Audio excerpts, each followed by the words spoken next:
remember when you proposed that it became a newspaper to the board. At that point, we decided to have a contest to name the newspaper, and that was the one that was chosen amongst all the suggestions. Angles was the name that was chosen. I think it was submitted by a member of the board, Stuart Alcock. Oh yeah. I think. And I think the collective chose the name and told the board that we wanted to form an independent newspaper with that name, and after a bit of discussion they agreed that that was the best way to go. As I recall, we were a newspaper still connected with the community center for a period of time before we basically declared independence. Yes. And I think there was some resistance to that. There was some resistance, but it didn't really amount to anything that was a problem for us. What we told the board, as I recall, was that, first of all, in order to properly represent the community and have the confidence of the community, we needed editorial independence. And we told them that we recognized that their newsletter was an important function for the society. We promised them that we would give them up to 2 pages of the newspaper for their own purposes. Whatever they wanted to put in, we would happily publish. And we also paid a share of the rent. Yes, we paid rent as well. And with those agreements, they were willing to let us give us editorial independence and later on become an independent organization. Well, back in those days, we were also trying to guarantee a certain amount of space for any gay organization who was willing to at least provide content for us. Yes, we committed to any organization that submitted articles about their activities that we would publish their articles. Well, I think there was probably a length limit, but that wasn't usually an issue. And any organization that we could find, we would list their names and contact information in the newspaper, which often ran on to several pages. We had a community section where we went out and tried to find stories about the community, as well as a news section where it was more focused on issues and politics in the community and the larger society as well. We also worked really hard to try to get women's involvement and to get people of color's involvement, and that wasn't always easy, but we often got criticism for them for a lack of content. Right. We were criticized by minority communities and women's groups for the lack of content, and we tried to deal with that by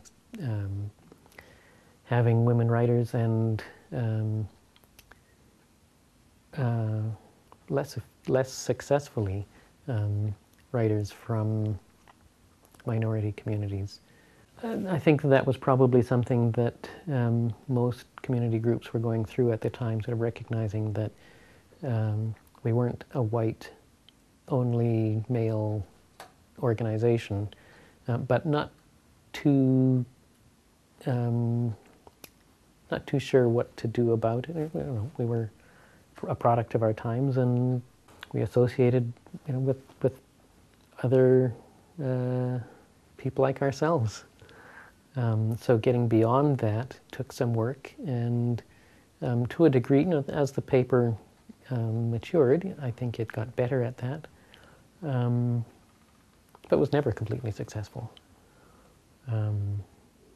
We always recognized that we needed to better reflect the diversity of the community.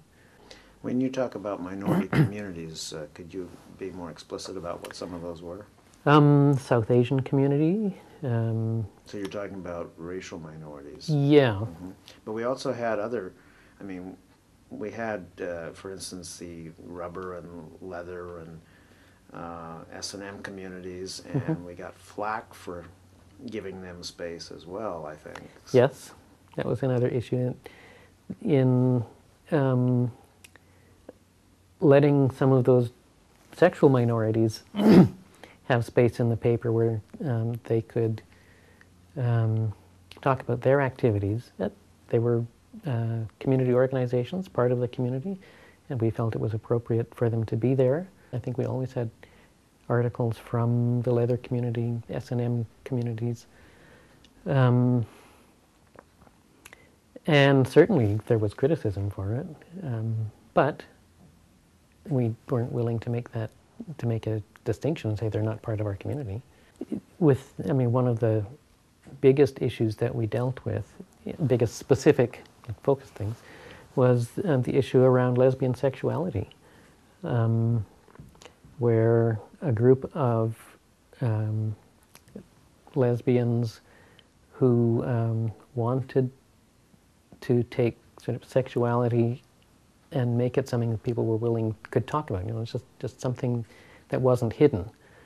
Approached us to do a feature on lesbian sexuality, and they wanted to do a photographic feature. And we thought we supported them in doing that. That's what the newspaper was for. When that issue was published, copies were places that normally would take our paper took the whole bundle and threw them in the garbage because they didn't want to have anything like that in public places. And we got very critical letters in large numbers for some time after that. Well, as I recall, gay male bars didn't necessarily want to have female genitalia in the paper, but we still hear that even in extra from the other side as well. Women don't want to see erections in pictures of erections and so forth, and it seems like those issues don't go away. We fought them. They haven't gone away. I wouldn't necessarily say that that's an issue in our community. I think that the issue of sexuality is one that is unresolved in society at large. There are people who are more comfortable, willing to talk about sexuality, and who want it to be something that is not hidden, something that we can recognize as part of ourselves, and have a healthy, open attitude to sexuality. But we have many years of conditioning and social structures built around repressing sexuality. That's part of the oppression of lesbians and gay men, but it's much more than that. It's also an oppression of heterosexuals. It's a key method of social control, and the fact that the lesbian and gay communities have a hard time dealing with it, certainly have not come to any kind of agreement or consensus on how to represent sexuality, just means that they're part of the larger society. Yes, and it wasn't only the newspapers that had this problem. For instance, lots of people would be critical of the Gay Pride Parade for having lots of nudity and so forth. Every year that comes up. And in the United States right now, there's a candidate for governor in New York who is trying to make an issue out of it by saying, you shouldn't take your children to these gay pride parades because they've got them in these skimpy briefs grinding up against each other. And he's criticizing his opponent for taking his children to that parade. So it continues for sure. Well, one thing I can remember that was very important to me, we were very political. That is to say, we focused on politics, electoral politics. We pushed our issues with the both federally and provincially and civically, and we got a lot of flack later on that. Because we were a collective that tried to represent the community at large, we chose not to be identified with a political party.